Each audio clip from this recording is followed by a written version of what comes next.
Bonjour à tous et bienvenue au studio de Lille à Nantes pour cette nouvelle édition de C'est tout com. Alors j'invite tout de suite Jérôme Guerche, responsable des programmes de Subdecom et coordinateur de cet événement, à venir nous le présenter. Bonjour Jérôme. Bonjour. Bonjour à tous, merci pour votre présence. Donc Subdecom est une école qui a près de 35 ans, 34e anniversaire cette année. Le campus de Nantes a 14 ans et nous sommes donc à la 12e édition de ce colloque qui se veut national puisqu'il est diffusé sur tous les campus et sur les réseaux entreprises avec un lien de connexion. Donc je salue les Niçois, les Montpelliérains, les Bordelais, les Parisiens, les Amiénois, les Grenoblois. J'oublie qui ? Et les Nantais. Et les Nantais. Et les Lyonnais, bien entendu. Bien, donc 12e édition, maintenant c'est une édition nationale, et cette année le thème choisi, déontologie de l'information et de la communication média, a un double objectif, sensibiliser l'intégralité du public étudiant à cette logique qui peut s'apparenter à la RSE, et informer les entreprises sur le fait que les publications publicitaires, il y a des règles, des lois, mais également de l'éthique, et c'est tout le sujet qui sera débattu par les différents intervenants. Merci à tous et bon colloque. Merci Jérôme. Comme vous l'a dit Jérôme, deux plateaux télé pour ce matin, un spécifiquement consacré à la déontologie de l'information dans les médias et un autre, deuxième temps, consacré à la déontologie appliquée à la communication et au métier de communication. Alors deux variantes qui visent à partager des expériences, à faire un petit peu de l'état des lieux au travers de plusieurs médias, qui visent à définir, à entourer, à définir un périmètre pour qualifier la déontologie, les règles éthiques dont a parlé Jérôme. Donc là, on n'est pas forcément dans le cadre légal, quoique, il y a aussi des normes à respecter. On est dans ce qui relève des devoirs professionnels des journalistes, des communicants.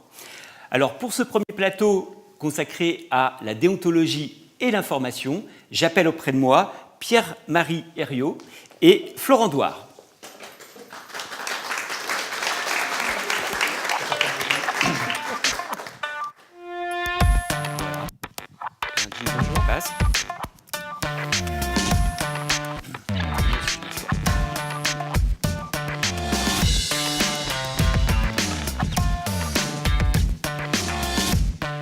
Bien.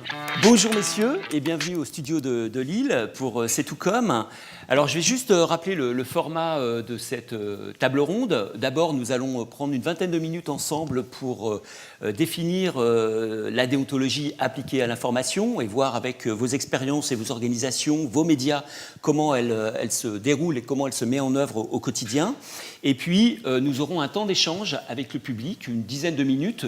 Donc je passerai auprès de vous. Donc préparez vos questions. Je salue les étudiants de Subdecom 3e et 5e année ici à Nantes qui sont en direct avec nous.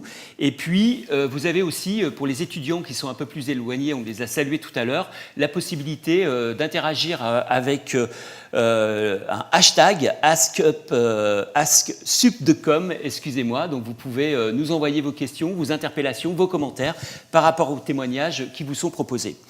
Très bien, j'aimerais commencer avec vous. Alors je vous représente, Pierre-Marie, vous êtes rédacteur en chef adjoint de Presse Océan, qui est un média de référence ici dans l'Ouest et dont le siège est à Nantes. Absolument. Et Florent Douard, vous êtes responsable adjoint de la déontologie des programmes de France 2, donc chaîne nationale au sein d'un groupe France Télévisions. Et on viendra avec vous sur ces questions de déontologie. Vous avez une spécialité, en tout cas une majeure, j'ai envie de dire, qui est autour de la prévention de la jeunesse. Mais on y reviendra. Alors, j'aimerais commencer avec vous, Pierre-Marie. Vous êtes dans le métier de la presse écrite depuis, vous m'avez dit 40 ans, mais j'ose... Presque 40 ans, oui. Et vous suivez, si j'ose dire, de près l'actualité et notamment les faits divers. Alors on va peut-être partir de ces réalités-là, puisque c'est dans cette actualité des faits divers généralement que les questions déontologiques sont les plus vives, les plus... Et pas seulement. Alors pas seulement. Alors j'aimerais que vous nous définissiez un petit peu la déontologie appliquée à la presse écrite ici en région, comment elle se met en œuvre et quels sont un petit peu les risques appliqués à votre métier, comment vous vous obligez à respecter certains principes. Alors, c'est vrai que j'ai fait pendant une quinzaine d'années les faits divers et la justice avant de prendre des responsabilités dans la rédaction. Presse Océan, on a eu une charte. Le problème des chartes, c'est qu'il faudrait, avec l'avancée des technologies, avec l'avancée de la législation aussi, mais il faudrait revoir ces chartes très très régulièrement. Alors on en avait une en projet, là. Bon, je pense qu'elle va voir le jour. Elle va beaucoup s'inspirer de notre maison mère. Notre maison mère, c'est le groupe SIPA, le groupe Ouest France. Il y a une formule, peut-être que vous la connaissez déjà, mais elle est très très simple. C'est dire sans nuire, je l'ai noté pour pas l'oublier, dire sans nuire, montrer sans choquer, témoigner sans agresser. Et dénoncer sans condamner. Ah bah celui-là, je ne l'avais pas. Ah, très bien. Voilà, alors, à l'échelle de Presse Océan, c'est une 50aine de journalistes. Ces questions de dire sans nuire, de montrer sans choquer, de témoigner sans agresser et de Dénoncer sans condamner. dénoncer sans condamner, mais c'est notre quotidien. C'est notre quotidien en fait divers. Est-ce que l'on met les noms? Vous allez par exemple à une audience correctionnelle. À partir de quand est-ce que vous mettez le nom de la personne condamnée? Bon, on s'est inventé une règle. On s'est inventé une règle tous ensemble, on s'est réunis. Et puis il y a quelques années, auparavant, prison avec sursis, on mettait pas le nom. Prison ferme, on mettait le nom. Aujourd'hui, 18 mois ferme, on ne met plus le nom. Parce que 18 mois ferme, on sait que la personne ne va pas les faire. Elle va bénéficier d'un aménagement de peine, d'un bracelet électronique. Elle va être chez elle. Donc elle va retourner dans son quartier, elle va recroiser les gens. Et vous balancez son nom à l'échelle d'un quotidien d'une grande ville comme Nantes, évidemment. C'est compliqué pour lui à vivre. Très bien. Est-ce que, donc là, on parle de la protection des personnes. Quels sont les autres principes déontologiques? Enfin, dans quel champ, un petit peu, on peut aussi mettre en œuvre cette déontologie, Alors nous, on a la un vrai relation problème, la presse écrite, ce sont les photos. Et les photos de personnes mineures. Pas plus tard que la semaine dernière, j'avais une jeune étudiante d'une école de journalisme, et puis on l'envoie faire un micro-trottoir sur ce qu'on appelle le micro-trottoir, la voie express dans certains médias, un micro-trottoir sur le vélo à Nantes. Est-ce qu'il est favorisé ou est-ce que c'est compliqué de faire du vélo à Nantes? Puisqu'il y a une extension des voies cyclables, il y a tout un plan vélo qui a été mis en place. Elle revient, elle avait 4 formidables témoignages, mais le témoignage d'un adolescent, je veux dire un adolescent ou d'un jeune adulte de 17 ans. C'est tout bête, mais moins de 18 ans, il nous faut l'autorisation de ses parents. Donc je l'ai renvoyé sur le terrain et sa formidable petite interview est passée à la poubelle. Très bien. Et il a fallu qu'elle en trouve un autre à 19h le soir. C'est beaucoup moins drôle.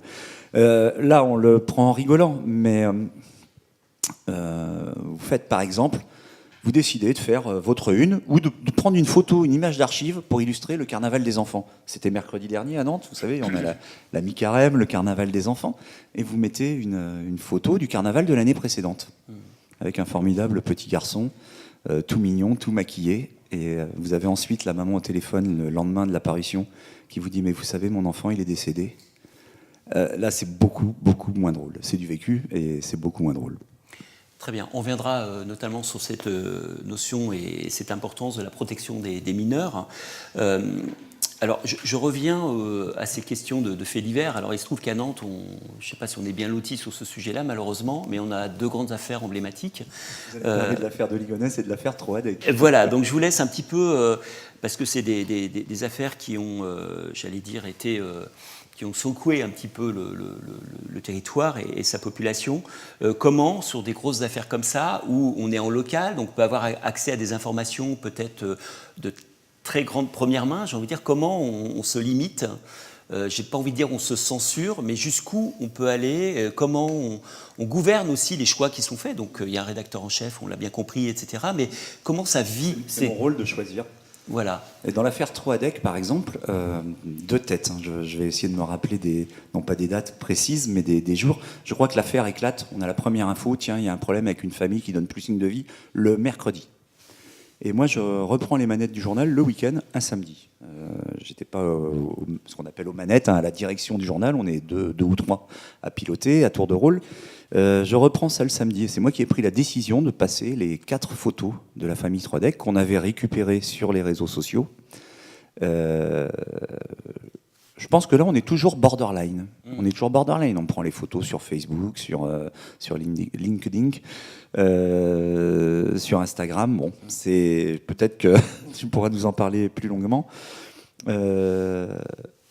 Ça commençait à filtrer. On savait que malheureusement, par des indiscrétions des enquêteurs. On savait que vu les quantités de sang retrouvées sur place, ces personnes, malheureusement, étaient sûrement toutes décédées.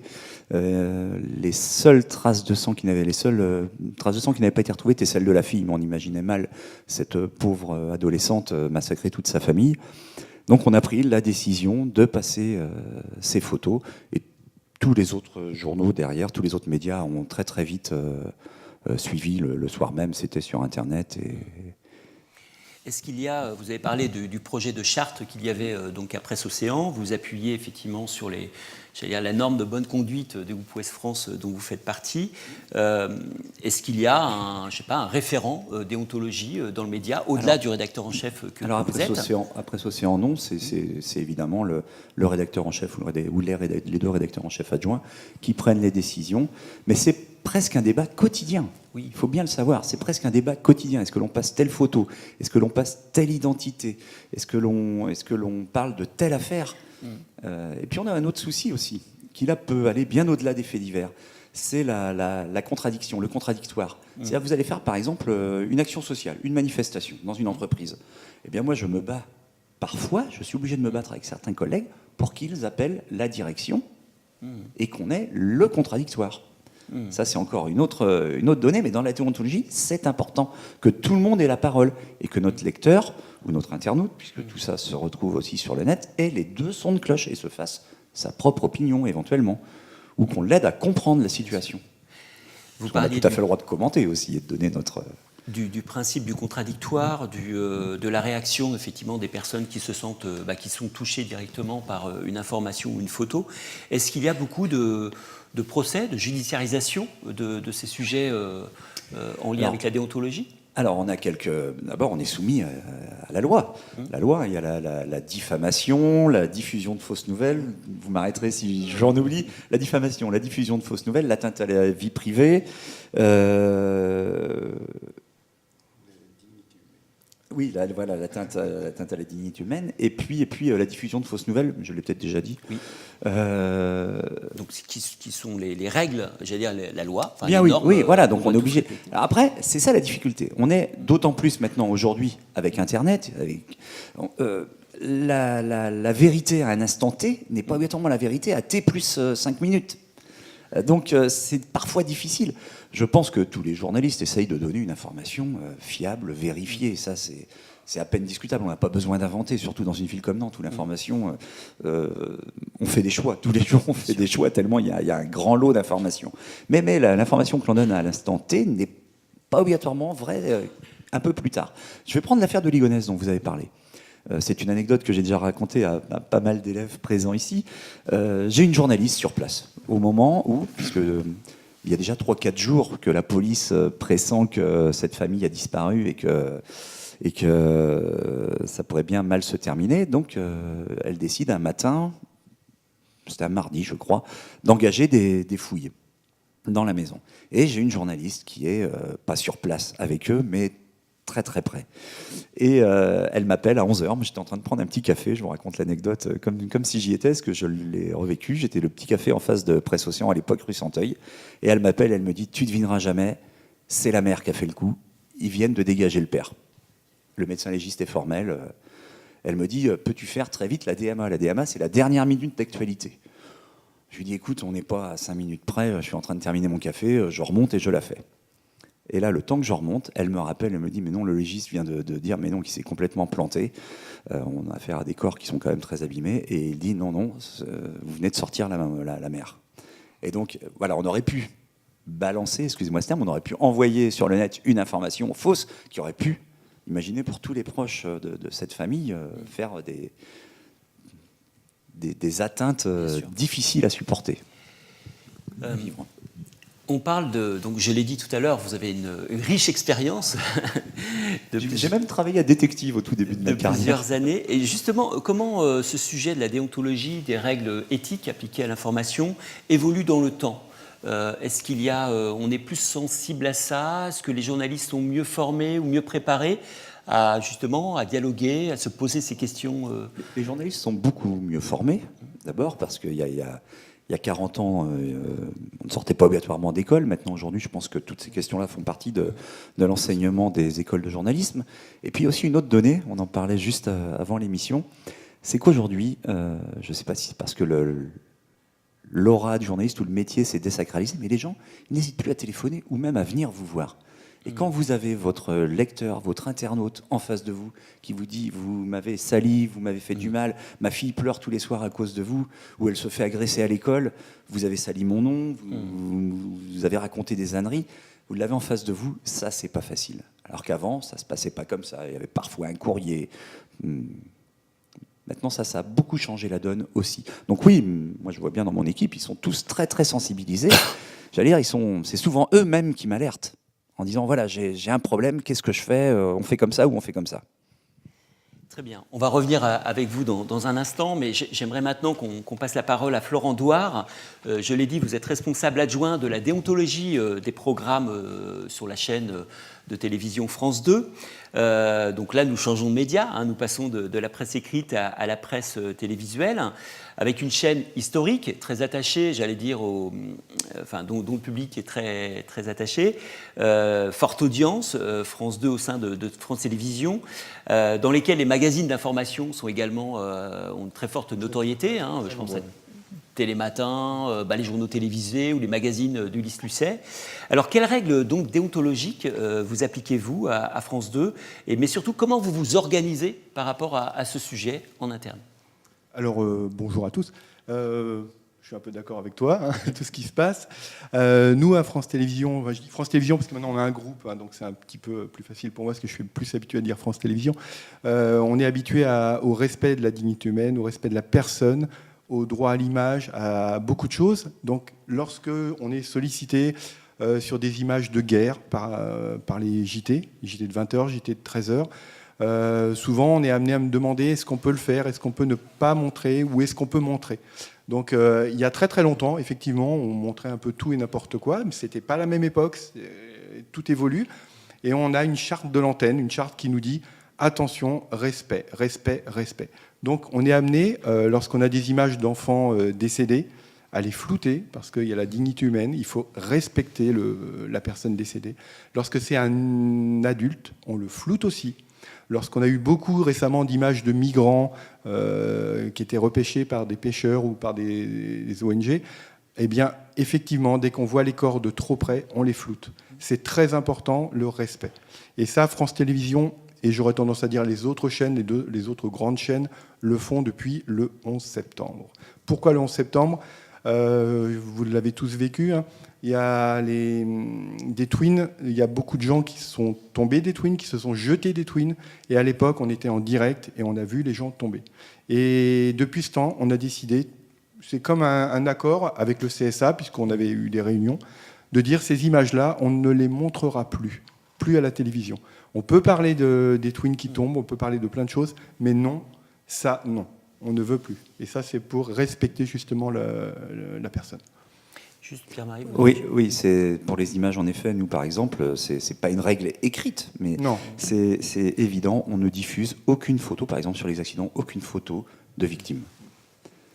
Qui puissent se reconnaître, qui puissent... Voilà, on attend que les voitures soient dégagées, ou tant pis, on se prive de la photo, mais on ne diffuse jamais de photo. Voilà. On est aussi amené à, justement, encore pour des reportages de guerre, notamment en Syrie récemment, avoir des témoignages d'enfants qui ont été amenés malheureusement à commettre des actes irréparables, puisqu'ils ont été amenés à tuer des adultes. On leur a mis des couteaux dans la main, on leur a dit ce qu'il fallait faire, comment il fallait tuer, et ces enfants ont 6 ans. Donc nous, effectivement, on a voulu que ce soit encadré, parce qu'il ne fallait pas balancer l'information comme ça. Donc il y a un avant, un plateau, le sujet, et ensuite, le témoignage des enfants, et ensuite replateau. Mais il faut savoir que les enfants sont floutés. On avait récemment eu un témoignage d'un jeune, un très grand ado, qui n'était pas encore adulte, qui lui s'était sauvé, il avait été récupéré en Allemagne. Donc lui, il était en situation de reconstruction. Donc on avait décidé, alors il n'avait tué personne, il s'était échappé, il était en situation très difficile parce qu'il avait vu des choses atroces, mais il était en situation de reconstruction. Et là, nous, on avait décidé de dire, il est en reconstruction, il a envie de donner son témoignage, il n'a pas 18 ans, certes, on va ne pas le flouter. Et on ne l'a pas flouté. Et quelques temps après, le CSA, l'Institut régulateur, nous a dit non, il faut le flouter, il est mineur. Donc nous, on a quand même essayé de dire oui, mais on voulait que son témoignage soit entendu par vous, notamment par vous. Vous êtes plus apte à, pas comprendre, à réceptionner un message d'un ado que d'un adulte, parce qu'il a votre âge. Et ben, le CSA n'a pas voulu. Ils ont préféré qu'il soit flouté quand même. Donc ça, on rediffusera pas. Donc on a beaucoup de sujets où des fois on est un petit peu sur la corde, mais on essaye absolument de faire passer des messages. Comment ça se passe avec les journalistes? Je parlais des magazines tout à l'heure. Est-ce qu'ils vous sollicitent en amont de façon systématiquement? Vous saisissez automatiquement, enfin, vous donnez le droit de regard en amont d'une diffusion? C'est quoi le processus dans un groupe comme celui de France Télévisions? France Télévisions, nous, on a le droit de regard sur tous les programmes, mais on ne va pas les regarder tous. On est sollicité. Alors, il faut savoir que c'est des directions différentes. Il y a la direction de l'info, la direction des documentaires, direction des magazines, direction de la fiction. Et chaque direction a des conseillers de programme. Eux, lorsqu'ils ont un doute, ils viennent nous solliciter. Ils nous disent, voilà, on a un doute sur une scène ou on a un doute sur une situation. Qu'est-ce qu'on doit faire? Récemment, on avait un reportage dans un infrarouge d'un jeune homme transgenre qui allait donc vraiment changer de sexe entre le mois de juin et le mois de septembre. Donc c'est un reportage un documentaire sur 1 an et demi. Donc on a été sollicité à l'écriture, au tournage, pour voir comment ça pouvait se passer. Est-ce qu'il fallait le flouter? Est-ce qu'il ne fallait pas le flouter? Il était mineur. Et donc on a pris parti de ne surtout pas le flouter, mais on voulait simplement que lorsqu'il allait subir cette opération, pour ne pas qu'il se fasse le lendemain, les mois suivants, moqué par ses collègues, ou montré du doigt, ou même voir être battu, on a vu avec le proviseur dans l'école où il travaillait. Le proviseur a eu une très bonne idée. Il a rassemblé tout le monde dans la cour. Il a dit, voilà, cette personne-là, je ne vais pas dire son nom, s'appelle un tel. À la rentrée scolaire, il s'appellera autrement. Eh bien, on n'a pas eu de problème lors de la diffusion de ce documentaire. Il n'y a pas eu de retour de dire, effectivement, on lui a craché dessus ou quoi aux caisses. Donc pour nous, c'est important de pouvoir dire qu'il se passe des choses, les faire voir, les faire dire, mais ne pas faire n'importe quoi. Donc ça, c'est important. On a eu récemment, dans un copro, le jeu du foulard. Vous connaissez le jeu du foulard? On avait une fiction où, justement, il y a 2 gamins qui montent dans une chambre et il y en a un qui veut jouer au jeu du foulard. L'explication était tellement vraie que nous, on s'est dit, moi je me suis dit en voyant cette scène, mais demain matin, une fois qu'on aura diffusé cette fiction, demain matin, dans les écoles, il va y avoir un mort. Donc qu'est-ce qu'on fait? Donc on a revu le réalisateur, on a discuté avec lui, et donc moi je suis retourné en montage avec lui, parce que là il fallait qu'on puisse discuter, de voir ce qu'on pouvait faire, et que ça reste compréhensif. Quand ça a été diffusé, le réalisateur m'a dit, effectivement, tout le monde comprend exactement ce qui se passe, mais je n'ai pas donné la notice. Parce que, imaginons que nous, on diffuse la fiction le mercredi soir, et que le jeudi matin, il y a 2 gamins qui jouent au jeu du foulard et qui soient à l'hôpital au mieux, je pense qu'on se sentirait quand même très, très responsable. Donc on a un média, on est responsable, il faut faire très attention. Et vous m'aviez dit, effectivement, en préparation, nous sommes a fortiori un média public. Voilà, on a un média public, on a un média qui est regardé donc par de nombreux téléspectateurs, et comme on est public, on se doit d'être irréprochable. Alors c'est facile à dire, mais difficile à faire. Donc on est là constamment, ça évolue aussi avec le temps, avec les années. Moi, ça fait aussi plus de 37 ans que je travaille à la télévision, et je vois bien qu'au début, c'était un petit peu la fête. Et puis on a vu qu'en 1995, la protection des mineurs, elle est devenue officielle, avec les fameux logos. En 2001, les logos que vous connaissez, et on s'y habitue à ces logos. Et on s'aperçoit que les jeunes sont en demande de ces logos. Lorsque moi, souvent, on me dit « hier, c'était un -10, pourquoi c'était pas un -12 ?» Donc il faut bien, des fois, prendre des décisions. Mais c'est important de prévenir le téléspectateur, de lui dire « attention, vous allez voir quelque chose ». Et vous allez me dire « mais dans les journaux, on ne voit pas de -10, de -12, de -16 ». Non, dans les journaux, on n'a pas le droit de mettre de logo. Mais par contre, le présentateur se doit impérativement de dire « attention, certaines scènes qui suivent peuvent heurter le téléspectateur ». Et ça, c'est important. Et toutes les chaînes de télé, y compris les chaînes privées, lorsque c'est de l'info, le font. On n'a plus de soucis là-dessus. Très bien. Juste une question, et elle s'adresse à tous les deux. L'arrivée des réseaux sociaux depuis donc quelques années, j'allais dire la multiplicité, vous l'avez cité tout à l'heure, la question de l'immédiateté, de la dictature de l'immédiateté. Comment ça a influé, est-ce que ça influe déjà, et comment ça le fait sur la question déontologique et de l'information? Alors moi, là, j'ai un exemple. Moi, j'aurais dit les réseaux sociaux, contre, pour, tout le monde a quelque chose à dire.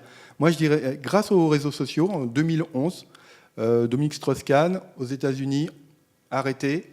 Et ben, grâce aux réseaux sociaux, les professionnels journalistes ont pu accéder à la Cour de justice, sans les caméras, sans les micros, puisque c'est interdit comme en France, sauf qu'ils avaient Twitter.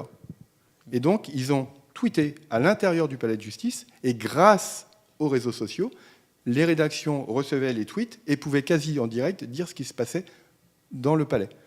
Ça, j'aurais tendance à dire grâce, parce que c'est relayé par des professionnels. Contre, récemment, un tweet ou un Facebook, des Roms ont enlevé un enfant, et d'un seul coup, toute une banlieue se met à essayer d'attaquer des Roms en banlieue parisienne. Ça, c'est relégué par personne, tout le monde le lit, tout le monde le voit, tout le monde prend des battes de baseball et essaye de... Non, ça, c'est pas bon. Pour moi, les réseaux sociaux, il y a du bon, effectivement, et c'est important, et du moins bon. Donc il faut être très vigilant. Vous les pratiquez tous les jours, mais il faut être vigilant. Et on fait très, très attention à ça. Donc même nous, nos journalistes, ils tweetent, hein, c'est obligé. On est obligé de tweeter. Notre président de la République tweet. Donc, Nous, ça a changé évidemment totalement, ça a révolutionné nos pratiques, puisque nous, dans la presse écrite, l'information tombe à 9h le matin, vous avez toute la journée pour la traiter habituellement. Aujourd'hui, avec le net, il faut la traiter dans la minute ou dans les 5 minutes.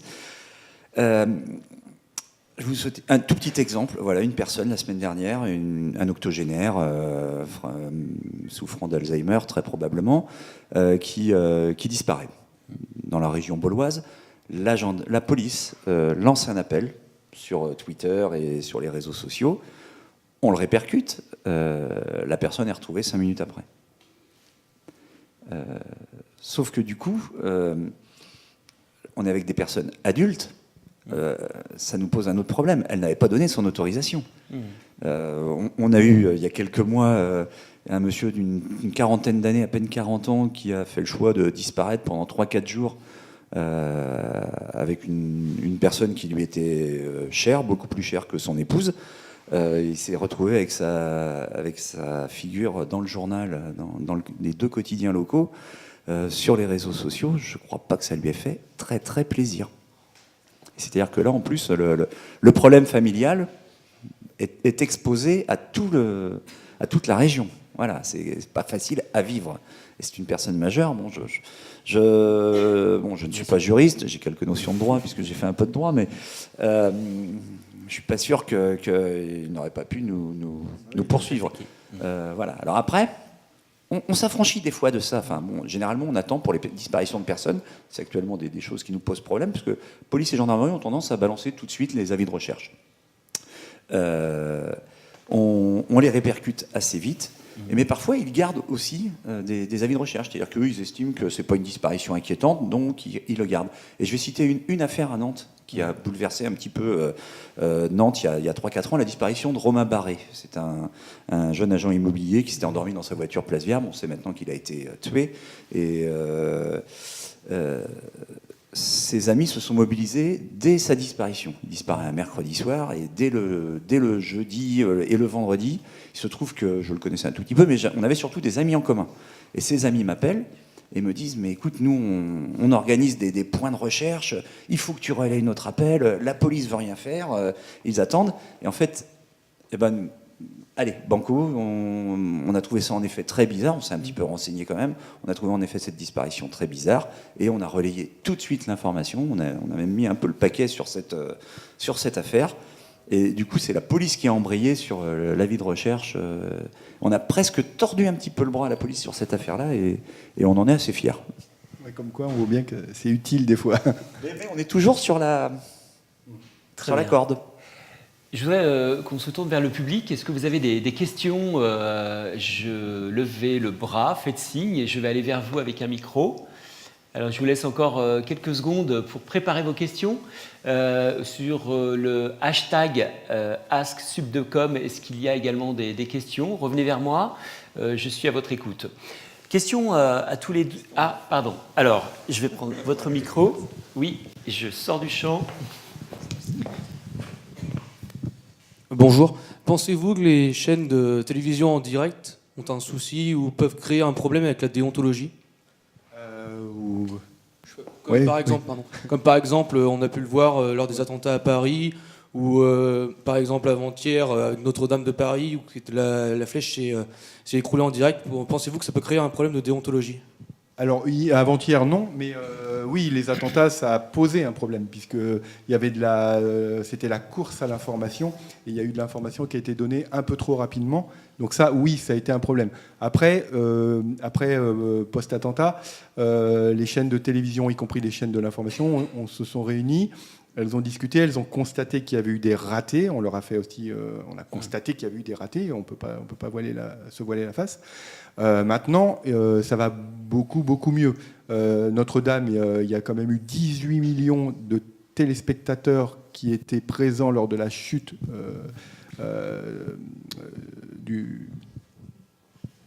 de l'aiguille. Du clocheton, de la flèche. De la flèche, pardon. 18 millions de téléspectateurs, donc c'est un Français sur 4. C'était sur toutes les chaînes de l'info, y compris France 3, puisqu'ils étaient là en direct. Donc c'est quand même énorme. L'info, elle est propre. Effectivement, lorsqu'il y a un attentat, Strasbourg, on a eu un petit souci. BFM dit annoncer 5 morts. Nous, on a annoncé 3 morts. Enfin, on était un petit peu... Alors, parce que généralement, on double l'info. On essaye d'avoir... Là, effectivement, il y avait un peu un côté panique. Le résultat, il était que tout le monde essaye de faire très attention avant de donner des informations. Là, effectivement, les gens arrivaient sur place, on disait qu'il y avait plein de morts, tout ça. Ils appelaient les hôpitaux, oui, on a des morts, il y avait des doublons. Voilà, le résultat, il est que les chaînes font tout de même très attention depuis les attentats. Même les autorités sur Strasbourg ont annoncé à un moment 5 morts, les autorités, morts, tout le monde, c'était un peu compliqué. Bon, après, tout le monde va critiquer les chaînes d'infos. C'est leur métier, c'est leur job. Il y a de très bons journalistes. Après, on sait très bien que c'est une chaîne d'information qu'on peut regarder en toutes les 15 minutes. Donc, comme Notre-Dame, là, effectivement, ça peut durer jusqu'à la fin de la nuit. Mais ce sont des chaînes d'infos. On les a pour ça. Donc, on ne peut pas non plus leur jeter la pierre. Mais ils font très attention avant de donner une info. Là, j'aurais tendance à dire, une fois, il y a très très longtemps, on avait annoncé, nous, France Télévisions, on avait annoncé par erreur un petit garçon, une petite fille s'était fait enlever dans le nord de la France, et on avait annoncé par erreur son décès. Et là, on s'était fait sanctionner très fortement par le CSA, parce qu'on avait eu des mauvaises informations. Donc, au bout d'un moment, voilà, donc on fait très très attention. Et y compris, je dis par rapport à ça, y compris les chaînes d'infos, lorsqu'un enfant disparaît, il y a le plan Amber Alert, on voit le visage de la petite fille ou du petit garçon. À partir du moment où la personne est retrouvée, dans la minute qui suit, vous ne verrez plus son visage. Elle sera floutée. Et ça, toutes les chaînes d'infos, y compris les chaînes généralistes, le font. Parce que voilà, on a pu en parler, on a pu faire voir son visage. Mais je rebondis, cette histoire de l'incendie de Notre-Dame, par exemple. Eh bien, les premières images, les premières infos, c'est sur Twitter. On a d'abord suivi l'information sur Twitter. Moi, je sais que je pars, j'avais une interview, on me dit, tiens, à Lyon, il y a un feu qui part à Notre-Dame. Je reviens un quart d'heure après, on me dit, la flèche s'est écroulée. Enfin, en gros, c'était et tout était sur Twitter avant même les chaînes d'infos. D'autres questions dans le public ? Je viens vers vous, mademoiselle. Bonjour. Moi, j'avais une question, notamment par rapport à l'émission c'est Élise Lucet, je crois, qui, des fois, va très loin, notamment quand elle dénonce des choses avec son équipe sur certaines entreprises. On parle de la protection des humains et celle des entreprises, ça en est où, par exemple, sur France 2 ? Parce que des fois, moi, j'ai été choquée et je me suis dit, demain, Lidl, par exemple, quand il y avait eu cette émission, ils vont perdre des clients, clairement. Donc moi, je voulais savoir comment ça se passait ici, chez France 2, par exemple, au niveau des entreprises et du respect des entreprises. Alors, le respect des entreprises, quand on fait un sujet sur une entreprise, je vais prendre Coca-Cola, par exemple, où on a assez montré du doigt Coca-Cola, la façon dont ils prenaient de l'eau au Mexique, où ils asséchaient complètement les nappes phréatiques et tout ça. Élise Lucet a carte blanche. À carte blanche. Quand elle fait quelque chose, elle le fait jusqu'au bout. Elle vérifie ses sources et tout. On donne le droit de parole à Coca-Cola. Ils le prennent ou ils ne le prennent pas. Si, en l'occurrence, la Coca-Cola l'avait pris, je crois, après, nous, on diffuse le reportage. Une fois qu'il est diffusé, on a de la publicité sur France Télévisions qui diffuse des publicités pour Coca-Cola. Coca-Cola peut décider de s'enlever du groupe France Télévisions pendant un certain temps. C'est ce qui a été fait. Voilà. Le groupe Lidl, si Élise Lucet attaque le groupe Lidl, on va lui donner obligatoirement un droit de réponse dans la même émission. Si le groupe Lidl ne décide pas de répondre, nous, on continue à dire ce qu'on dit. Généralement, on dit la direction n'a pas voulu répondre aux questions d'Élise Lucet. En général, ils essayent de répondre quand même. Mais on fait toujours, même s'il y a un reportage sur quoi que ce soit, on essaye toujours de faire le pour et le contre. On ne va jamais dans le même sens, parce que ça ne peut pas aller. Si vous faites une émission ou un reportage sur les pneus Michelin, on va voir la fabrication des pneus Michelin, on va faire voir qu'un pneu Michelin est très performant par rapport à d'autres pneus, mais aussi qu'il peut y avoir des malfaçons, il peut y avoir aussi encore mieux à faire et tout ça. On ne va jamais aller que dans les belles choses. C'est notre rôle. Une dernière question. Très bien. Alors moi, il m'en reste une à vous poser tous les deux. Juste un petit éclairage international pour terminer et clore cette première table ronde. Est-ce que nos pratiques en France sont différentes à l'échelon par rapport à nos voisins européens ou à d'autres pays? Est-ce qu'on est, j'allais dire, plus vigilant par rapport à ces questions déontologiques ou au contraire on a plus de latitude dans notre pratique française? Franchement, je ne sais pas. Je peux juste reprendre l'anecdote d'une affaire qui a marqué l'histoire nantaise il y a quelques semaines, la disparition d'Emiliano Sala. Les enquêteurs, que ce soit, je crois que c'est l'AIBF, l'autorité ici, le bureau enquête accident, ou que ce soit la police du Dorset, ne communiquaient que sur Twitter. C'est-à-dire que, et c'est l'équipe qui l'avait très bien compris, le journal de l'équipe a été le premier à le remarquer au bout de 48 heures, je crois. Ils se sont abonnés et c'est eux qui ont sorti à chaque fois les infos sur ça là. Et nous, il nous a fallu un peu plus de temps. On était, mais comment ils font pour avoir toutes ces infos? Parce qu'on avait aussi quelques sources quand même. Et en fait, c'est que la police communiquait vers 23h minuit, enfin pas tous les soirs, mais tous les 2-3 soirs, balançait le premier rapport d'accident. Voilà. Bon, on n'en est pas encore là en France. La police ou la gendarmerie tweet, donne des infos. En France, d'ailleurs, c'est un petit peu irrégulier, parce qu'il y a des gendarmeries, des groupements de gendarmerie, vous savez, ça fonctionne par région ou par département. Par exemple, le Morbihan, ils mettent tout sur leur site internet, même les photos d'accidents, même sont des fois un petit peu plus trash que celles que nous pourrions passer, puisque je vous ai dit qu'on ne passait pas de photos avec de sang, de corps.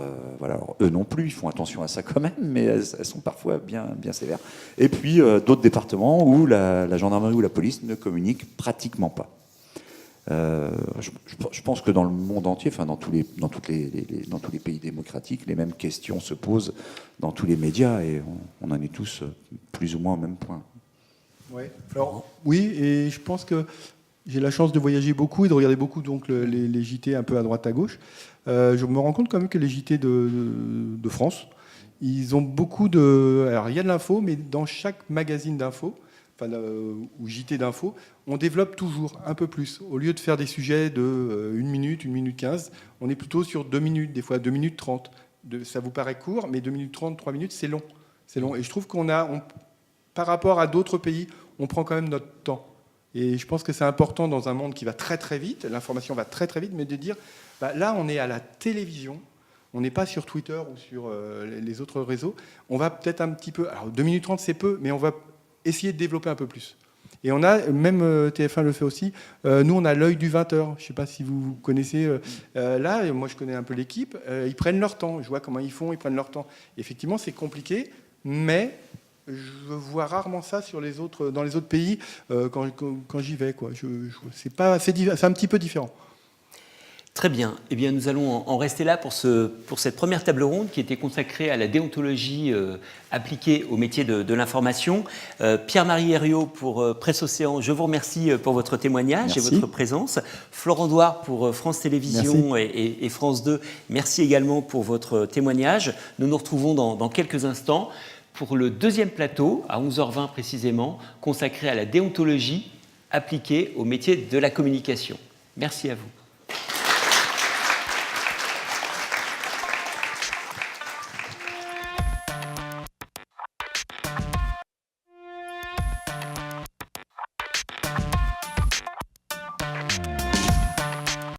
Bonjour à tous, donc bienvenue à ce second plateau du colloque de C'est2Com, la 12e édition de cet événement organisé par Sub2Com.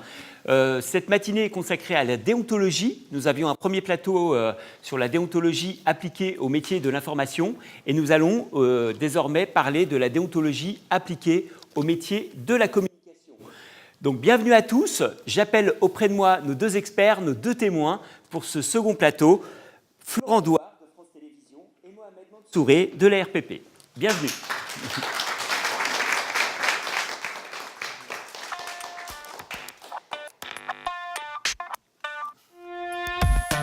J'ai pas mis mon oreille.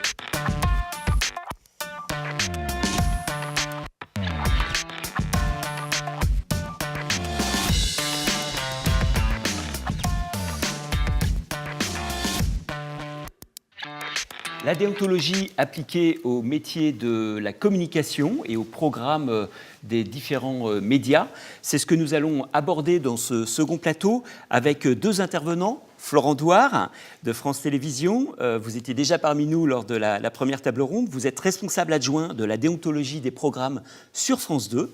Nous allons vous écouter dans quelques instants. Et Mohamed Mansouri, vous êtes directeur délégué de l'autorité de régulation professionnelle de la publicité, notamment avec les sujets de la question de la transparence et de la loyauté dans le marketing d'influence. Et nous allons échanger avec vous sur, j'allais dire, l'environnement des normes, l'environnement aussi et les pratiques qui sont mises en œuvre dans les médias autour de ces questions déontologiques. Alors, Monsieur Mansouri, j'aimerais commencer avec vous pour délimiter un petit peu ce que nous entendons par déontologie appliquée au programme. Alors, on va faire une petite focale sur la question du marketing d'influence, du placement des marques, avec ce rappel que vous nous proposez dès maintenant. Bonjour à tous. Alors, juste en quelques mots avant de rentrer dans le vif du sujet, effectivement, l'objet de cette communication, c'est vraiment le marketing d'influence et les règles de transparence et de loyauté applicables au marketing d'influence, à voir tout ce qui est youtubeurs, instagrammeurs qui travaillent pour le compte de marques. Mais avant de rentrer vraiment dans le vif du sujet, ce qu'est l'ARP, ce que nous sommes en fait, donc nous sommes l'autorité de régulation professionnelle de la publicité, qui est un organisme d'autodiscipline, de déontologie, hein. C'est une émanation de la profession publicitaire. On n'est pas du tout un organisme public. Nos mandants sont les annonceurs, les agences et les médias hein, qui, en fait, réunis chez nous, adoptent des bonnes pratiques et s'engagent donc à les respecter. Donc on a c'est un organisme qui a plus de 80 ans, hein, qui date de 1935. On s'appelait avant le Bureau de vérification de la publicité. Je ne pense pas que vous nous connaissiez sous ce nom-là. On a changé en 2008. Toi, tu dois certainement nous connaître ce nom-là. Et donc, du coup, c'est à peu près 800 entreprises adhérentes, donc annonceurs, agences, médias, chez nous. Et c'est une équipe d'une dizaine de juristes qui conseillent, qui accompagnent ces acteurs-là dans la conformité, à la fois légale et déontologique. Et donc, ces entreprises-là adoptent des bonnes pratiques. Et donc, une de ces pratiques-là, en fait, concerne le marketing d'influence. Rapprochez le micro pour oui, qu'on pardon. vous entende Oui, bien. vous m'entendez bien. Donc là, vous avez un exemple de bonnes pratiques en fait, qui sont donc compilées dans un code. On a des codes transversaux, image et respect de la personne humaine, enfants, et ensuite on a des codes sectoriaux sur l'automobile, sur l'alcool. Vous savez que la communication alcool est strictement encadrée en France, hein, il y a la loi E20. Donc voilà, donc tous ces codes-là sont accessibles publiquement en ligne. Et donc, le marketing d'influence, en quelques mots, les règles qu'on a pu avoir, un bref rappel des règles, et ensuite on parlera des grands principes éthiques. Donc, sur le marketing d'influence, ce que je vous propose, avant de rentrer on verra pas mal d'exemples, c'est de lancer un motion design, en fait, qui rappelle ces règles-là. Si vous le voulez bien, c'est... Donc, c'est parti. Alors, apparemment, on ne l'a pas en régie, donc on va continuer. Et c'est celui-ci ? Alors oui, ça va arriver après ça. Si vous voulez, en fait, D'accord. brièvement, en fait, donc on a nos professionnels qui ont... Alors pourquoi ils ont voulu adopter des bonnes pratiques ? Simplement, il y a les relations presse qui existent depuis toujours. Et il a fallu à un moment donné, la DGCCRF veille quand même à ce que la transparence soit de mise. Si on ne dévoile pas la communication commerciale, ce sont des sanctions pénales qui peuvent être très élevées. En fait, c'est jusqu'à 3 ans d'emprisonnement, 200 000 € d'amende. Donc c'est une pratique commerciale trompeuse, et ce qu'ont souhaité donc les professionnels, c'est vraiment distinguer les cas. Dans quel cas on est dans la relation presse, vous envoyez un produit à un influenceur ou un journaliste, lui est libre d'en parler, et s'il en parle, il peut en parler en bien ou en mal. On n'est pas dans la collaboration commerciale. À partir de quand on va rentrer dans la collaboration commerciale, on le verra en fait. Donc il y a des critères, et ensuite quelles règles doit-on appliquer? Très bien. Donc c'est le motion design. Ah, voilà, c'est cela. C'est ça. Alors, est-ce que ce motion design est en animation? Normalement, Il peut pas oui. être lu, apparemment. Donc, nous poursuivons. Donc, bon, c'est pas grave. Donc, on va passer à la slide suivante, si vous le voulez bien. Donc, en fait, la règle est la suivante. C'est s'il y a des engagements réciproques, c'est-à-dire si l'influenceur s'engage à produire un contenu en échange d'une contrepartie, que ce soit un paiement, une invitation à un événement, un cadeau, là, on est dans la collaboration commerciale, et là, on doit dévoiler cette collaboration de manière explicite et transparente. Donc clairement, le YouTuber en fait doit dire voilà, j'ai été payé par telle marque, voilà, j'ai reçu tel produit de telle marque, et c'est de manière claire. Donc on verra les différents cas. Il y a des cas où ça l'est, il y a des cas où ça l'est pas. Par exemple, un hashtag ad, ça vous parle peut-être à vous, mais ça ne parle pas aux consommateurs d'attention moyenne, comme on le dit. Donc voilà, donc il faut vraiment être explicite là-dessus, c'est hyper important, parce que sinon c'est une pratique commerciale trompeuse. Il faut vraiment dévoiler l'intention commerciale. Certains influenceurs ont pu être réticents à dévoiler cette intention commerciale de crainte de voir leurs audiences se détourner d'eux, justement. Donc une obligation de dévoilement, une C'est ça. obligation de transparence. Absolument. Ça, c'est un principe premier. Tout à fait. Mais c'est pas pour autant qu'on va considérer le contenu comme étant un objet publicitaire. C'est pas pour autant qu'on va lui appliquer toutes les autres règles traditionnellement, classiquement applicables à la publicité. On est quand même dans une matière qui est caractérisée par une liberté de ton, une liberté éditoriale entre guillemets, et donc du coup on va appliquer les règles pub si et seulement si l'annonceur ou son représentant, l'agence, exerceront un contrôle prépondérant sur le contenu et une validation, un final cut, à savoir si le scénario est imposé, s'il y a une validation par la marque, là on est dans la pub. Si on laisse une certaine forme de liberté à l'influenceur, on ne va pas tenir l'annonceur responsable de ce qui est dit, simplement la seule obligation sera de dévoiler cette intention commerciale. Voilà la règle telle qu'elle a été adoptée par les professionnels. Vous voyez les différents niveaux?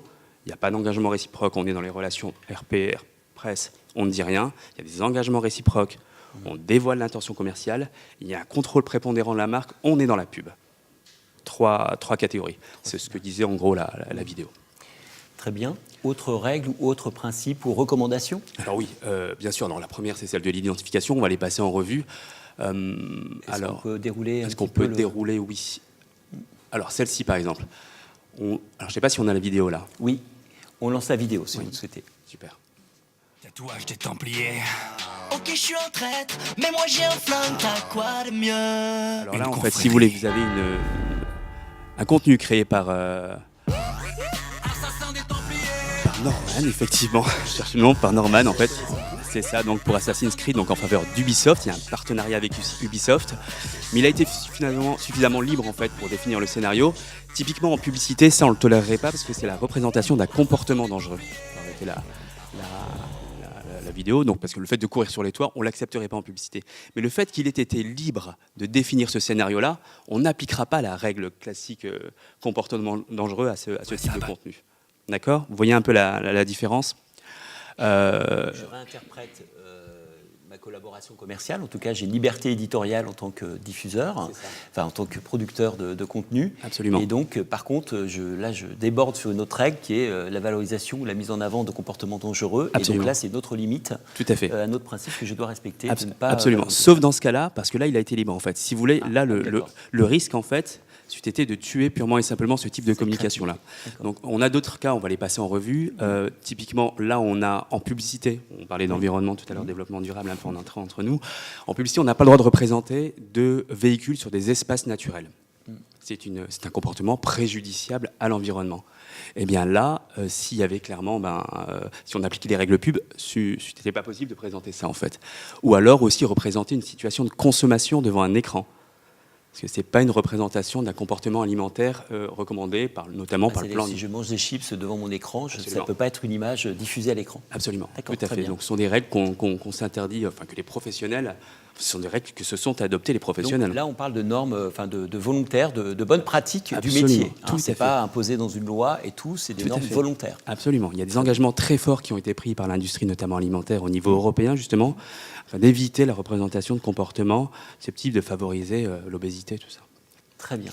Pareil, là aussi, on a un contenu sur Instagram, on a un véhicule sur un espace naturel en partenariat avec Volkswagen. Si on appliquait la règle développement durable, ce n'était pas possible. Mais là, comme elle est suffisamment libre, s'il n'y a pas eu de contrôle prépondérant et de validation de la marque, elle pourra le faire, même si on ne lui recommanderait pas, parce que elle a un devoir d'exemplarité en tant qu'influenceur, même si c'est sa liberté. Et on a d'autres règles, par exemple ici on a Norman qui a un partenariat avec OCS pour la sortie d'une saison de The Walking Dead en publicité. C'est un comportement violent, le fait, bon, là, clairement, donc c'est une des autres règles qu'on appliquerait traditionnellement à la publicité, et bien d'autres aussi, comme celle qui arrive juste après, la vitesse automobile. En publicité, les constructeurs automobiles s'interdisent de parler de vitesse, de puissance. Voilà, donc c'est purement déontologique. Là, pour le coup, ce sont vraiment les constructeurs automobiles français, parce que là, pour le coup, c'est une règle franco-française, pardon. Et donc, ils s'interdisent d'argumenter sur la puissance.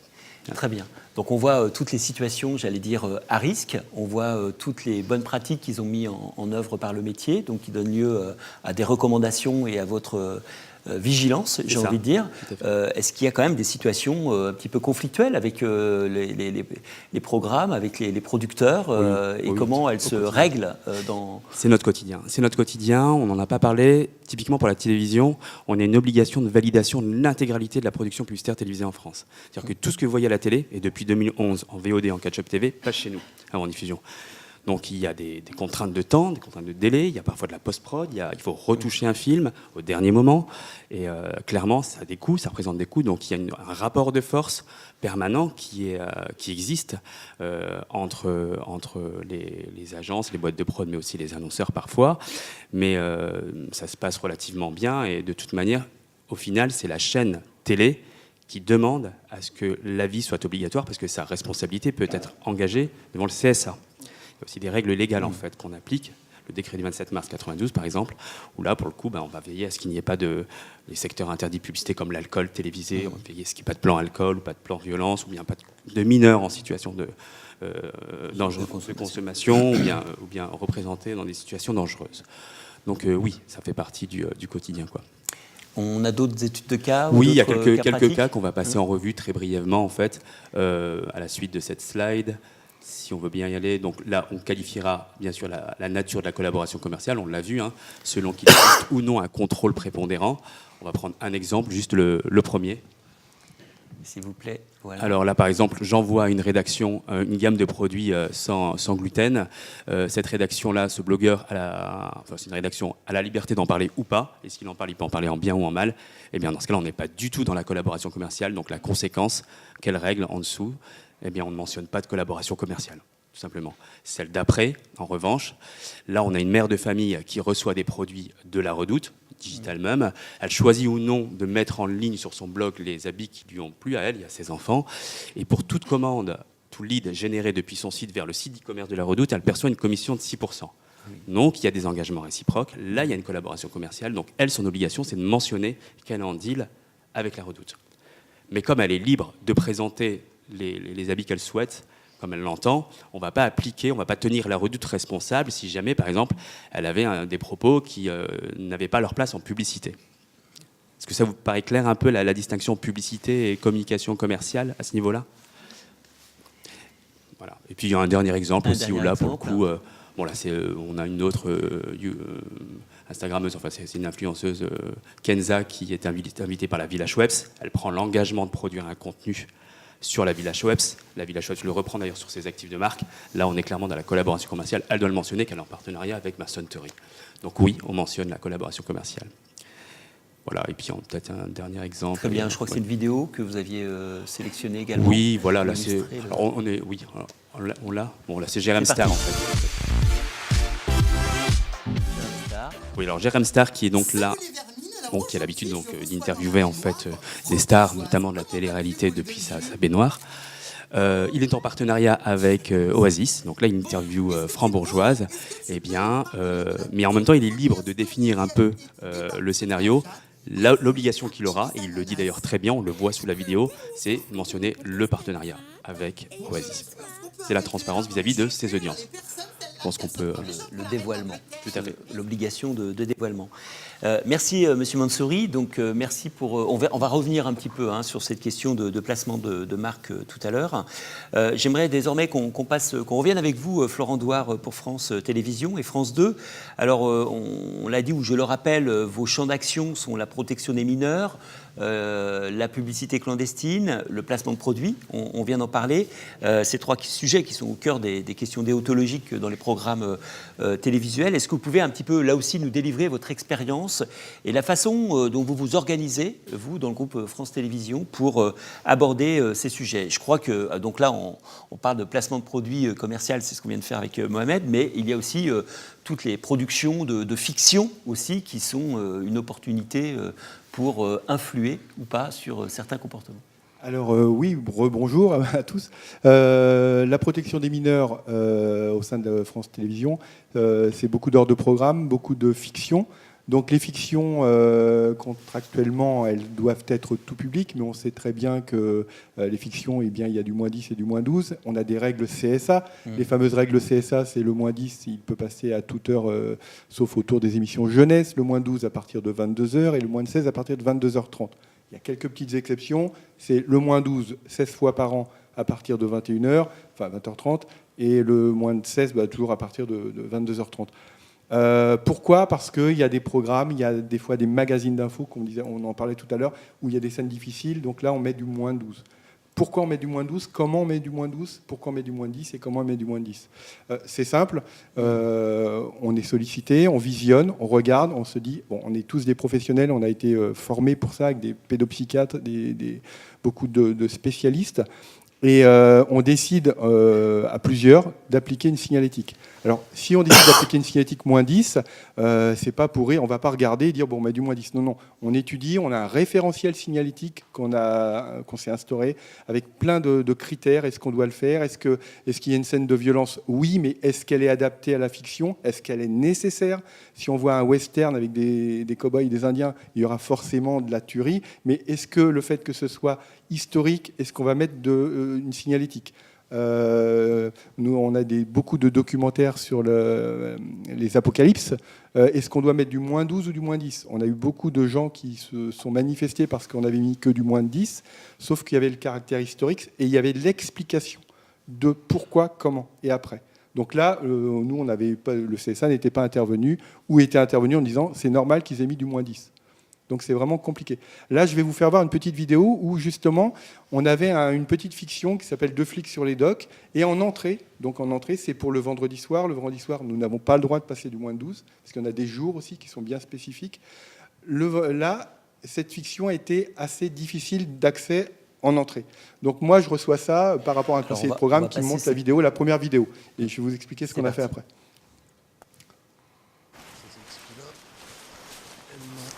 Main gauche coupée, main droite coupée, voilà. Tête sectionnée, c'est bon, on embarque. Voilà, alors là c'est le début, vous voyez il y a le générique, c'est pour ça qu'il est 21h, le vendredi soir, on estime qu'il y a encore des gens qui sont à table avec leurs enfants, puisque les enfants ne se couchent pas forcément à 21h. Est-ce que France Télévisions doit montrer une telle image, même avec un logo -10? Là, franchement, on ne s'est pas réunis très longtemps. On a dit non, on ne peut pas. Donc, qu'est-ce qu'on fait? Donc, on appelle la production, on appelle la réalisatrice, et là, on lui demande, on discute, bien évidemment. Et on dit voilà, on voudrait la même scène, mais un peu allégée. Et une fois qu'on en a discuté, et avec l'accord de tous les partis, ça donne ça. Coupé, main droite coupée, tête sectionnée. Voilà. Bon. Là, on n'a plus le plan qui est serré sur la personne qui est décapitée. En plus, là, on ne voit pas très bien, mais il y avait des petits verres. Enfin, c'était très bien fait. Donc là, nous, on se doit absolument de faire en sorte que tout se passe correctement et que le téléspectateur ne soit pas choqué. On a mis un -10, donc il sait qu'il va y avoir quelque chose, mais on doit le respecter. Donc ça, quand on l'a diffusé, on n'a rien eu, on n'a eu aucun souci. Une fois qu'on a fait ça, effectivement, après, on a des téléfilms qui sont des fictions qui sont en moins de 12 ans. Donc ces fictions-là, on doit mettre des bandes annonces. Les bandes annonces de moins de 12 ans, on peut les passer en journée, Les moins de 16, non. C'est interdit par la réglementation. Donc, nous, un jour, on a eu un téléfilm, et vous allez voir, c'est assez rigolo. Ce téléfilm, alors on l'a eu, on a fait une bande-annonce. Alors, on a été sanctionné par le CSA, non pas sur le téléfilm en lui-même, mais sur la bande-annonce, parce que le CSA estimait qu'elle était trop anxiogène. Il n'avait pas tort. Donc, la bande-annonce, ça donne ça. Donc, il y a bien le logo moins 12. Qu'est-ce que vous faites, en fait, vous, ici? Vous faites quoi pour arrêter ce salaud qui viole nos filles? C'est qu'on m'a appris qu'il fut un temps où vous accusez de trop aimer les jeunes filles. J'ai rien à me reprocher. Vous avez trouvé quelque chose dans sa chambre? J'ai encore une ou deux vérifications à faire. Je vous ai dit, j'aurai le fin mot de l'histoire aujourd'hui. Qui veut réduire les anges au silence? Paradis criminel, mercredi soir sur France 2. Donc là, le CSA est intervenu parce qu'on l'a diffusé en journée. En plus, on était en période de vacances scolaires. Et elle était, ils ont estimé, à juste titre, qu'elle était trop anxiogène. Donc voilà, on a pris note. Et puis, un an après, notre fiction allait être rediffusée sur France 3. Donc moi, ce que j'ai fait, c'est mon rôle, j'ai appelé la direction artistique de France 3 et je leur ai dit, attention, ne faites pas le même style de bande-annonce que nous, parce que ce que vous allez diffuser, sinon, on va être de nouveau sanctionné par le CSA, et là, on risque quand même beaucoup. Donc France 3 a fait sa bande-annonce, et leur bande-annonce, ça donne ça. C'est pour le même téléfilm.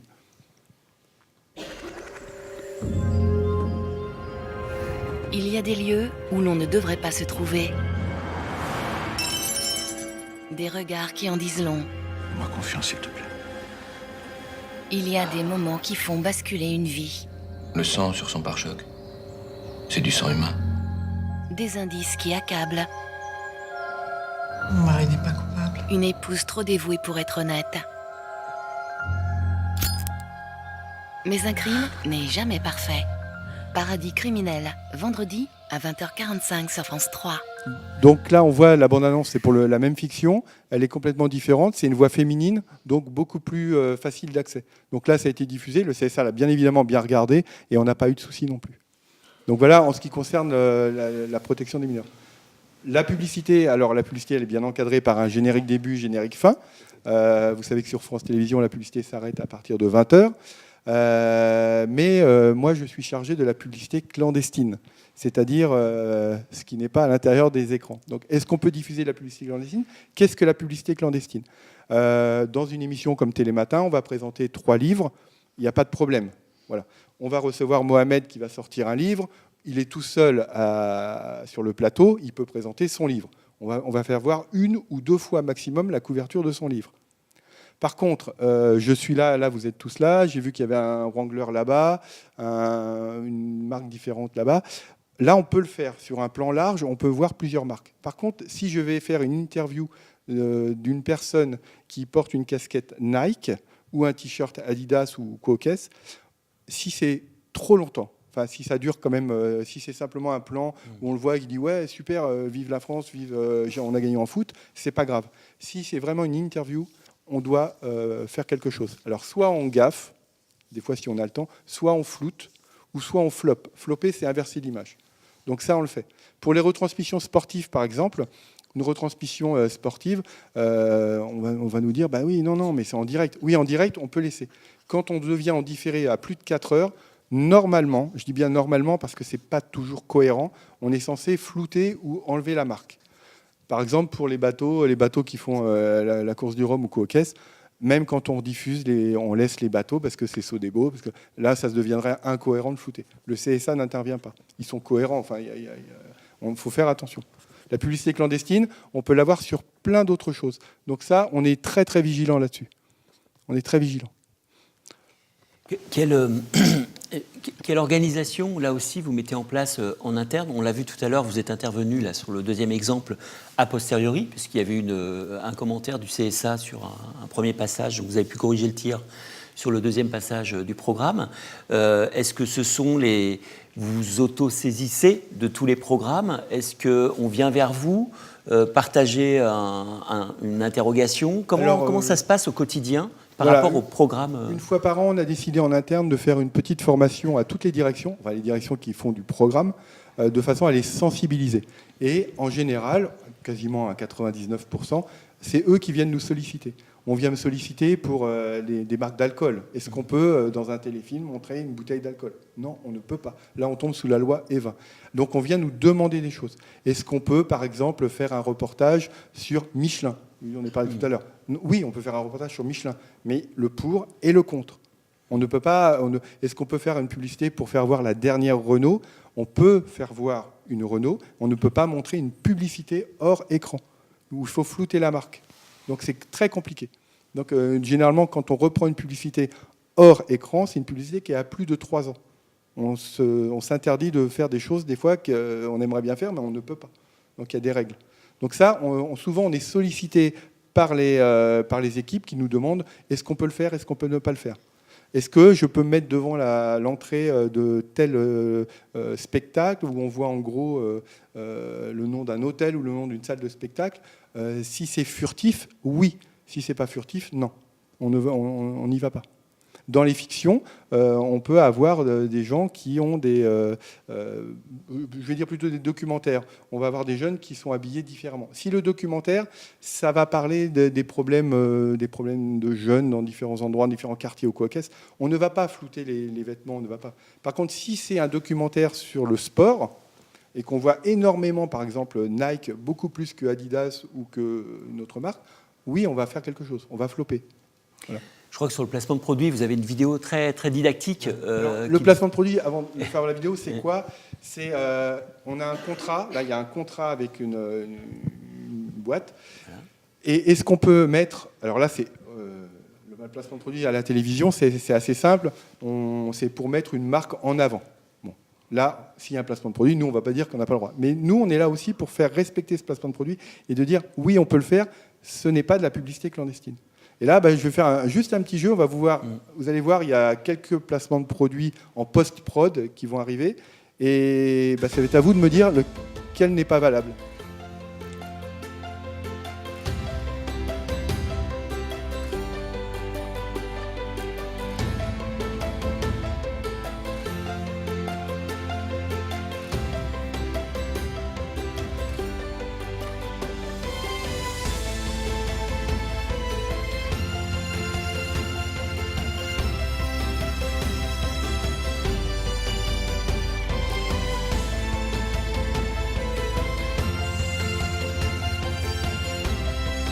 Donc on voit bien le avant-après. Alors lequel Lequel n'est pas valable? Dans le public, est-ce qu'on a repéré le placement qui n'était pas conforme alors à une pratique interne? Le premier, il y a du Pepsi, donc c'est un placement de produit, ça ne me pose pas de problème. Le premier, c'est un panneau publicitaire. Le deuxième, c'est Pepsi. Le troisième, c'est la caisse d'épargne. Et le quatrième, c'est la caisse d'épargne, mais sur l'autoroute. Et le cinquième, les chips, ou je ne sais plus. Renault. Voilà. Lequel, il y en a un qui n'est pas possible à faire, puisque c'est le panneau publicitaire au milieu de l'autoroute. Ça n'existe pas. On n'a jamais vu entre deux voies de circulation un énorme... Donc ça, c'est un... Alors l'idée est très bonne, mais c'est un faux placement de produit. Donc ça, moi, je considère que... Alors, c'est même pas de la publicité clandestine, ce n'est pas possible. Ça, on ne fait pas. Donc voilà, un placement de produit, on peut le voir. Alors nous, on accepte à peu près 5... si sur 90 minutes, on accepte à peu près 5 visibilités maximum et 2 citations. C'est-à-dire, est-ce que tu veux boire un coca? Ouais, je veux bien boire un coca. Et puis, il lui passe la bouteille de coca. La publicité clandestine, nous, on accepte des choses. Vous allez dire, ah, mais c'est la publicité. Non. Par exemple, est-ce que tu veux boire un coca? On peut le dire dans un téléfilm, dans une fiction. C'est pas une publicité clandestine. Si, par contre, j'achète la dernière Mégane, je sors de la Mégane et je dis, oh, quelle caisse, elle est super bien, elle est vraiment belle, qu'est-ce que tu en penses? Oh oui, ta voiture est super. Non, ça, c'est de la publicité clandestine. On n'a pas le droit de faire. Je le dis parce qu'on l'a déjà eu. C'est pas, je l'invente pas. Donc ça, c'est important. Très bien. Donc je poursuis. Je reviens vers vous, Mohamed Mansouri, pour la RPP.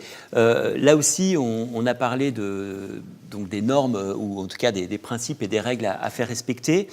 Est-ce que, on a dit que c'était des normes, beaucoup de normes venaient de la profession, c'est vous qui les encadrez. Absolument. Est-ce qu'il y a beaucoup de conflits, ou en tout cas de situations où vous autosaisissez, ou est-ce que la profession j'allais dire, est sage par rapport au respect de ces normes? Est-ce que vous devez sans arrêt intervenir? Est-ce qu'il y a des piqûres de rappel? Enfin, comment ça se passe un petit peu? C'est tendu? Oui, alors c'est pas tendu, non, mais on a mis en place quand même des moyens pour veiller à la bonne application des règles. Le premier, c'est le jury de déontologie publicitaire. Il faut savoir que si vous êtes choqué par une publicité, vous pouvez saisir le jury de déontologie publicitaire qui traite des plaintes des consommateurs, mais aussi des professionnels entre eux. Des questions de loyauté entre eux. Et donc là, la sanction, c'est pas un tribunal. Hein. La sanction, c'est basé sur un principe très anglo-saxon qui est celui du name and shame, où là, on publie une décision en pointant du doigt le manquement, en disant tel annonceur, telle agence, tel média n'ont pas respecté la règle déontologique. Alors on est uniquement sur les règles déontologiques. Hein. On n'est pas sur les règles légales. Il y a les tribunaux pour ça. Ça, c'est le premier moyen. Second, on fait des monitorings. C'est-à-dire qu'on va regarder sur une période donnée, sur tout média, si une règle est respectée, en fait. Et on va s'auto-saisir et on va intervenir auprès de l'acteur concerné, le ou les acteurs concernés. Ça peut être toute la chaîne de valeur, ça peut être l'annonceur, l'agence et le média qui a diffusé, pour leur demander la cessation de diffusion. Voilà. Et pour des cas de manquement grave, mais là qui relèvent un peu de l'escroquerie, tout ça, on peut saisir aussi les services de police. D'accord. Et après, ça termine au tribunal. Absolument. Très bien. J'ai compris aussi, donc là, on voit que les questions d'interprétation sont parfois un peu délicates. Enfin, jusqu'où on va, jusqu'où on peut aller. Enfin, c'est pas forcément simple. Vous m'avez fait voir tout à l'heure des barèmes de notation, des barèmes d'examen. Enfin, je sais pas comment on peut appeler ça, des grilles de lecture pour décrypter les limites. Alors ça, c'est par rapport à la protection des mineurs. Oui. Vraiment, on a un vrai tableau, un référentiel signalétique. Et ce référentiel, il y a des petites phrases. Est-ce que scène de violence, oui ou non? C'est pas parce qu'on va dire oui qu'on va mettre de la signalétique. Des fois, elle est nécessaire et elle peut être entre guillemets une scène de violence légère. Mais on ne va pas forcément mettre de la signalétique. Et les pertes de repères aussi. On a beaucoup chez les enfants de bas âge, les pertes de repères. Ça veut dire que c'est quoi une perte de repères? Ça peut être le héros qui pète les plombs. Et donc son héros à lui, si son héros à lui se met à commettre des actes irréparables, il faut l'accompagner, il faut mettre une signalétique. Donc ça, c'est important pour nous d'avoir une sorte de référentiel. On l'a tous, on est différents membres de cette commission, on est à peu près une douzaine, on l'a tous, et on l'a bien en tête, et on se dit, attention, oui, effectivement, il y a une scène de violence, mais est-ce qu'elle est nécessaire ou pas? Un document Apocalypse, d'ailleurs, c'est nécessaire de voir des images, mais il faut les voir, et on en discute. Des fois, il n'y a aucune scène de violence, elle est que psychologique. Là, on est très vigilant, et là, on classifie. Par contre, on a été amené à plusieurs reprises, et ça c'était une décision qui était difficile à prendre, c'est tout ce qui est traitement de pédophilie dans les téléfilms ou dans les fictions ou les documentaires. On essaye au minimum de les classifier, parce qu'on veut absolument qu'un enfant qui subirait un tel acte ou un enfant qui serait témoin qu'un autre subisse un tel acte puisse avoir accès à cette discussion, à décortiquer cette fiction, de façon à pouvoir lui alerter un adulte responsable. Alors, des fois, on a classifié, bien évidemment, parce que ça allait un peu trop loin, mais on essaye de prévenir aussi. Donc, pour nous, c'est important d'essayer de dire, si au moins on a pu sauver un gamin, on aura fait notre job, quoi. Parce que si on met une signalétique moins de 10 et que le gamin il le voit pas, voilà. Bon, après, ça a des limites, hein, bien évidemment. Très bien. Je vais me tourner dans quelques secondes vers le public pour vos questions. Donc, vous allez me faire signe avec ces questions. Mais juste avant cela, Mohamed, est-ce qu'il y a des... Donc, on parle de médias, donc de la télévision, de la presse écrite. Est-ce qu'il y a des médias qui sont plus attachés à la déontologie que d'autres? Est-ce qu'il y a des variantes par rapport au support? Alors, on aurait tendance à dire effectivement que les médias dits traditionnels, classiques, presse, affichage, télé, de par leur expérience, ont une expérience de la déontologie qui est plus ancienne que les médias numériques. Mais les règles sont les mêmes pour tous les médias, et y compris les règles déontologiques. L'idée selon laquelle le digital serait une zone de non-droit où les règles seraient différentes est totalement fausse en fait. Donc les règles sont aussi applicables, bien sûr. Et de plus en plus, on constate effectivement une responsabilisation des acteurs du digital, bien entendu, et on le voit avec les derniers scandales qu'on a pu avoir au niveau du traitement des données à caractère personnel, les questions d'e-privacy, chez certaines grandes plateformes que nous connaissons tous. Oui. Très bien. Des questions dans le public. Je vais juste récupérer un micro et je reviens vers vous. Oui, mademoiselle. Bonjour, déjà, moi j'avais une question concernant la publicité clandestine. Je voulais savoir si selon vous c'était vraiment possible d'avoir un petit peu des règles et de vraiment régler cette publicité clandestine via tous les moyens de communication, puisque là, en ce moment, avec YouTube, il y a la démonétisation de plein de vidéos, puisqu'il y a des produits qui sont placés et c'est considéré comme de la publicité clandestine. Pour autant, ça va faire perdre sûrement des professions à certaines personnes. Et justement, il y avait une question d'éthique qui se posait, parce que c'est pas réellement possible, au vu du nombre de vidéos qu'il y a, de légiférer cette publicité-là. C'est la question qu'on se pose, nous, de télévision, c'est que les réseaux sociaux, les YouTube et tout ça, le CSA commence à saisir, mais c'est très compliqué, comme il y a énormément. Donc nous, effectivement, on a nos réseaux sociaux, on fait très attention. Moi, j'ai des réunions avec eux où je leur dis attention, publicité clandestine, protection des mineurs, là, ils sont vraiment briefés là-dessus.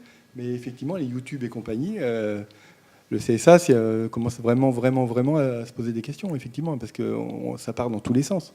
On en est bien conscient. Même nous, quand on fait attention à l'image, à tout ça, et que 2 minutes après, on regarde sur les réseaux sociaux et c'est entre guillemets du grand n'importe quoi, on est effrayé. On est effrayé. Après, c'est vous qui pouvez décider de regarder ou pas, ou de juger par vous-même. Mais pour l'instant, il n'y a pas de régulation, de vraie régulation sur le net. C'est compliqué. J'ajouterais juste un petit éclairage aussi. C'est effectivement le cas, et d'autant plus qu'on parlait d'uniformisation des règles entre les différents médias. Entre la télévision qui s'astreint, qui s'oblige à respecter des règles sur le placement de produits qui sont très strictes, et effectivement qui serait un peu plus souple sur le digital, il faut savoir qu'il y a une directive qui vient d'être adoptée en novembre dernier, qui est la directive des services de médias audiovisuels, qui porte sur les plateformes et qui doit être transposée en France, dans les différents États membres, horizon 2020, et qui va aligner les obligations liées au placement de produits pour les plateformes et les télévisions. Et en fait, tout ce que vous verrez, ce qu'on voit aujourd'hui en fait sur les placements de produits dans les vidéos, il y a des interdictions qui existent, notamment les programmes enfants, l'apparition discrète du produit, tout ça. Ce seront les mêmes obligations en fait. Et le CSA sera compétent pour les plateformes. En tout cas, ils l'entendent cette oreille. Donc il y a une uniformisation du régime juridique de la communication audiovisuelle. D'autres questions dans le public ? Oui, alors je vais récupérer le micro. Allez-y. Bonjour. Est-ce qu'aujourd'hui, il n'y a pas un conflit entre les règles déontologiques des annonceurs et les vôtres ? Et est-ce qu'il y a des prises de conscience, qu'il y a des prises d'action aujourd'hui pour limiter l'impact d'un annonceur qui n'aurait pas les mêmes règles déontologiques que vous ? Et comment vous gérez en fait ce conflit entre ces deux différentes déontologies ? Par exemple, vous parliez de Coca-Cola tout à l'heure. Pourquoi est-ce qu'aujourd'hui, il n'y a pas d'actions qui sont faites pour des entreprises qui aujourd'hui ne respectent pas des règles déontologiques par rapport aux vôtres ? Je ne sais pas si c'est clair. Là, en l'occurrence sur Coca-Cola, c'est ce qu'on essaye de montrer, justement. Mais nous, on ne peut pas intervenir sur la société elle-même. Alors attendez, on ne vous entend pas. Oui. En théorie. Oui, non, mais là, je suis tout à fait d'accord. Là, par exemple, pour Coca-Cola, effectivement, on a dénoncé et on savait très bien ce qui allait arriver. Donc là, on a décidé tout de même si on a perdu de l'argent, c'était de diffuser le sujet. Mais on a perdu de l'argent, effectivement. Mais il fallait aussi, des fois, il faut taper du poing sur la table pour faire un peu bouger les choses. D'ailleurs, je crois que justement, Coca-Cola, la fameuse usine nappe phréatique au Mexique, puisque ce reportage est passé sur dans de nombreux pays, puisqu'on a TV5 Monde, ils ont revu un peu leur copie. Donc ça, nous, on essaye toujours de faire avancer un petit peu les choses. C'est jamais du gagner, mais on essaye toujours, on dénonce pour essayer que ça avance un petit peu. On a fait, par exemple, pour les enfants qui travaillent dans les mines en Afrique, tout ça, on a fait des reportages pour faire voir, pour la prostitution chez les ados et tout ça. On a fait des tas de reportages en sachant très bien qu'on allait avoir des retours très violents des ambassades. On a eu des retours, mais c'est pas grave. On prend le risque. Pour les sociétés ou pour autre chose. Autre question ? Bonjour. Quelles sont les limites du CSA ? On a vu par exemple tout à l'heure votre publicité qui était jugée anxiogène, mais quand on regarde les campagnes de communication sur la sécurité routière, est-ce que la pédagogie et la sensibilisation, est-ce qu'il y a prescription sur les règles de déontologie pour ces publicités-là ? Alors, nous, on va appliquer un principe simple en fait. Dans ce cas-là, tout ce qui est campagne de prévention, on va considérer que la fin justifie les moyens. Mais on va quand même alerter sur les horaires de diffusion, les chaînes. Donc quand il s'agit effectivement de n'énoncer des fidélités d'intérêt public, en fait, quelque chose, effectivement, enfin, des problèmes de comportement sur la route et tout ça, ou bien l'alcoolisme ou le tabac, alors que le tabac et l'alcoolisme sont interdits en publicité, on va considérer que c'est justifié et on le laissera, mais il y aura des aménagements d'horaire. Ouais. Concernant ces spots, justement, ça s'appelle des spots institutionnels. Nous n'avons pas la main mise dessus. Ils sont faits par une société extérieure, commandés par le CSA, et ils nous imposent, nous, des horaires, enfin, ils demandent à ce qu'ils soient diffusés aux heures de grandes écoutes. Donc nous, effectivement, on est choqués par la violence de l'accident ou des fois par la violence des spots sur la protection des mineurs. Il y a quelques années, c'était quand même très difficile à regarder. Et c'est le CSA qui décide. Là, nous, on ne peut rien dire. C'est leur spot à eux, ils veulent sensibiliser le téléspectateur. Alors, je reprends encore une question dans le public. Bonjour. Mais par conséquent, est-ce que ce ne serait pas un non-sens de montrer cette violence, notamment pour la sécurité routière, qui est relativement violent, et dire à côté de ça, pour un film, on va l'interdire moins de 10 ans, moins de 12 ans, sans pour autant, en disant, voilà, ça va le choquer, mais du coup, c'est quelque part jugé que la publicité, sous prétexte de sécurité routière, que c'est moins choquant, en fait.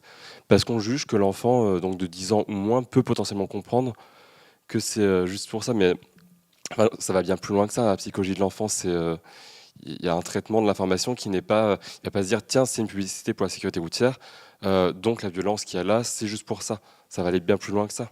Ou pour l'alcool, par exemple. Donc, est-ce qu'il n'y a pas un non-sens là-dedans, dans cette volonté de cacher une partie de violence dans les films, mais de la montrer à des degrés assez élevés dans la prévention? Alors, dans les fictions, on ne cache pas la violence. Hein, c'est un choix de pouvoir qu'elle soit diffusée à toute heure. Les spots, on n'a pas la main mise sur les spots. On ne peut rien faire. C'est des spots qui nous sont livrés, on doit les passer. C'est le CSA qui va décider. Alors, nous, on n'est pas forcément d'accord. Les premiers spots sur la protection des mineurs, ils étaient très violents. On en avait discuté avec eux il y a une époque, et maintenant, ils sont beaucoup plus souples. On voit un gamin qui voit une vidéo, on ne voit pas quelle vidéo. On voit le gamin qui est comme ça, qui a peur.